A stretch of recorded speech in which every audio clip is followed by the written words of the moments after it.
I had the most perfect life. A beautiful wife, two amazing kids, and a cozy home. But one day, I noticed something deeply wrong with the lamp in my living room.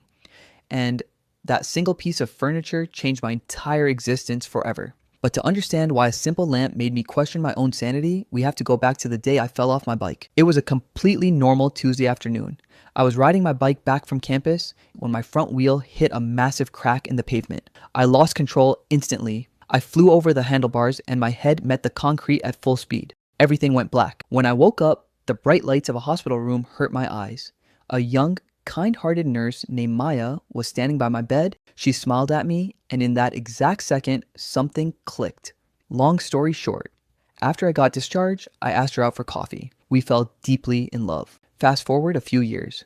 We bought a nice house in the suburbs, got married, and had two beautiful kids, a boy and a girl. I love my job, I love my family, and every single day felt like a blessing. It was perfect. Honestly, it was too perfect. The nightmare started during our daughter's 5th birthday party. The house was full of laughter and balloons.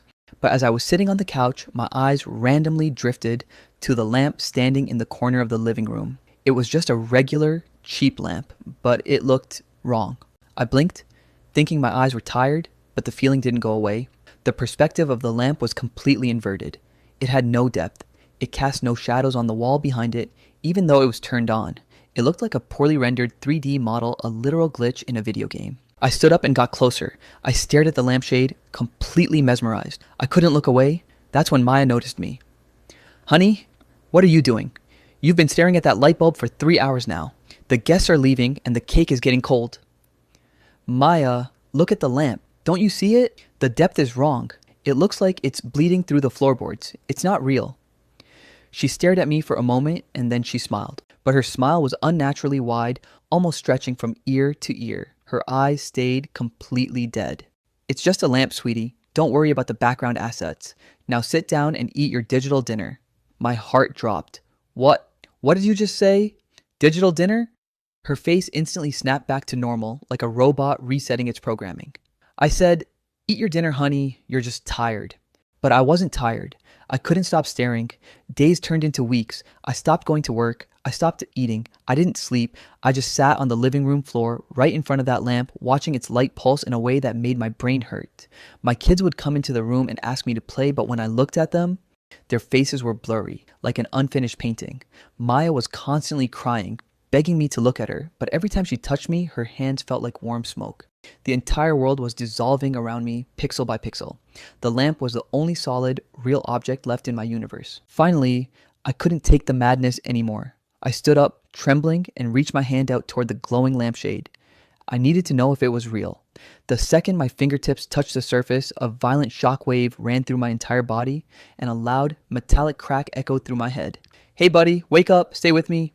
You took a nasty spill on that bike, are you okay?" I gasped for air and opened my eyes. The beautiful living room was gone. My house was gone. I was lying on a cold, dirty sidewalk. A random guy was looking down at me with absolute panic in his eyes. Where is Maya? Where are my kids?" I screamed. "Who?"